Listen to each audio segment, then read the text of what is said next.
और इसी बीच क्या रिएक्शन आ रहे हैं वो आपको सुनवाते हैं।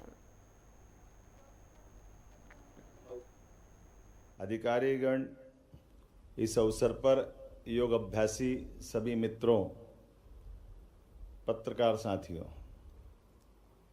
लगभग 10 वर्ष पहले आज ही के दिन यशस्वी प्रधानमंत्री ने संयुक्त राष्ट्र संघ में ये प्रस्ताव रखा, योग से निरोग दुनिया।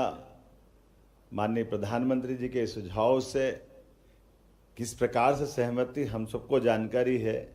लगभग संयुक्त राष्ट्र संघ के कुछ ही देशों को अगर छोड़ दें तो सभी ने सर्वानुमति से न केवल इस प्रस्ताव को स्वीकार किया, बल्कि योग के माध्यम से भारत की ये उज्जवल, गौरवपूर्ण और गरिमापूर्ण बड़ी थाती से लोगों ने इसको सिर माथे पे लगाया। तुरंत प्रस्ताव पारित हुआ और भारतीय संस्कृति की ध्वजा लहराई।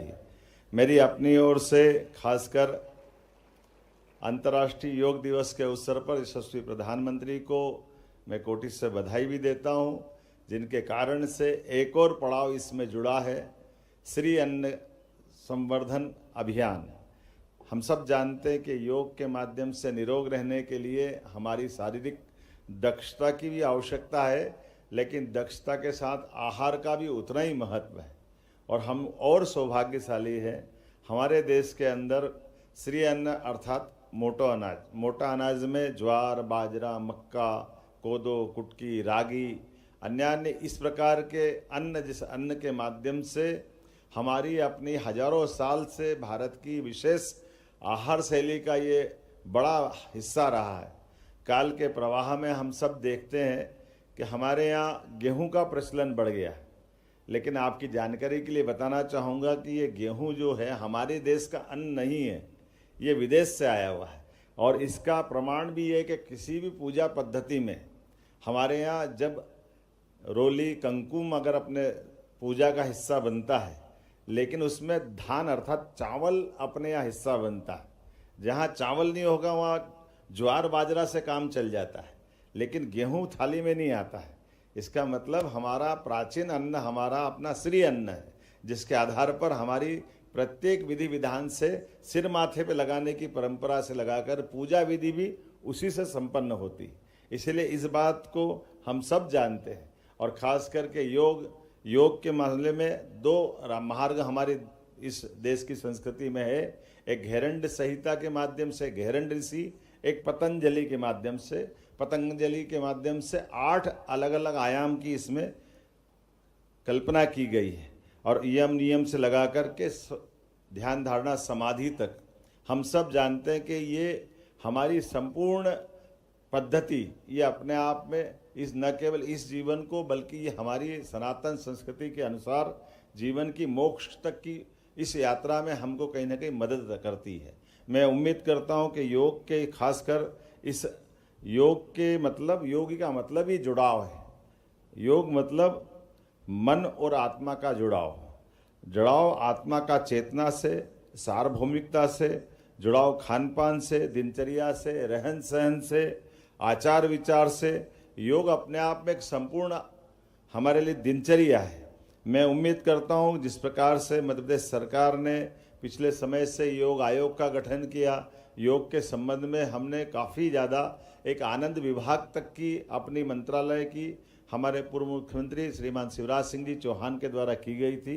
हमने भी प्रयास किया है कि इस आनंद विभाग के काम को और बढ़ाया जाए। साथ ही साथ आयुर्वेद की दृष्टि से भी हमारी सरकार बनने के बाद आयुर्वेद को लेकर के 11 नवीन आयुर्वेदिक महाविद्यालय प्रदेश में खोलने का पहली बार ये इतने बड़े स्तर पर पूरे देश का निर्णय रहा है कि 11 मेडिकल आयुर्वेदिक कॉलेज हमारे द्वारा खोले जा रहे हैं, जिसके माध्यम से जो हमारी अपनी वन संपदा क्षेत्र की विशेषता और खास करके आयुर्वेद के क्षेत्र में भारत में मध्य प्रदेश की भूमिका बड़े पैमाने पर आए। इसी के साथ साथ कोदो कुटकी आपकी जानकारी में हमारी सरकार के गठन के तुरंत बाद हमने हमारी पहली कैबिनेट भी जबलपुर में रानी दुर्गावती के माध्यम से, रानी अवंतीबाई के नाम से हमने कैबिनेट की थी। और इसी कैबिनेट में हमने कोदो कुटकी के ऊपर भी 1000 रुपये प्रति कुंटल का अलग से प्रोत्साहन राशि देने की घोषणा की थी।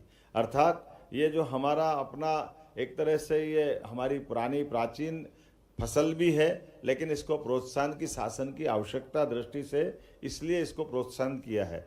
परसों ही कैबिनेट में यशस्वी प्रधानमंत्री ने 14 प्रकार की फसलों को खरीफ की फसलों के लिए प्रोत्साहन राशि एमएसपी बढ़ाने का निर्णय किया। मुझे इस बात की भी प्रसन्नता है कि यशस्वी प्रधानमंत्री ने भी हमारे लिए खास करके मक्का, बाजरा, ज्वार इस सब को प्रोत्साहन देने के लिए एमएसपी में पर्याप्त रूप से वृद्धि की है।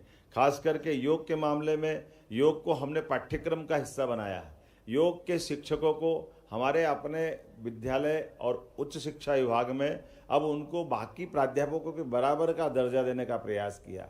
ये हमारी योग के प्रति हमारी मान्यता और हमारे भाव को प्रकट करता है। उम्मीद करता हूँ कि ये योग दिवस खास करके पूरी दुनिया योग के माध्यम से निरोग रहते हुए ये जो विश्व योग दिवस आज हम मनाने जा रहे हैं और इसी में श्री अन्न संवर्धन का जो कार्यक्रम किया है, ये दोनों कार्यक्रम के माध्यम से आहार, विचार, व्यवहार और शरीर को निरोग रखने का जो अभियान है, इस यज्ञ की आहुति में हम सबके लिए केवल प्रतिदिन नियमितता और थोड़े समय की आवश्यकता है। मैं उम्मीद करता हूं कि योग के माध्यम से हमने कोविड के कठिन काल में देखा है कि जिनने योग किया है, जिनने आयुर्वेद के हिसाब से पथ्य पालन किया है, उनके जीवन में कम कष्ट आए। जो अपने खाने पीने की, सोने उठने बैठने की दिनचर्या को बिगाड़ते हैं, उनको कष्ट ज़्यादा हुआ है। तो ये अपने लिए चिकित्सालय जाने के बजाय हम अपने जीवन भर जो योग की कल्पना की गई है कि हम अपने पूरे जीवन का 100 साल भी पूरा करें और 100 साल के बाद जब ये शरीर छोड़ें तो शरीर उसी प्रकार से छोड़ें जैसे पका हुआ फल अपने आप वृक्ष से गिरता है। जैसा शरीर परमात्मा ने जन्म के समय हमको दिया है, सभी अंगों के साथ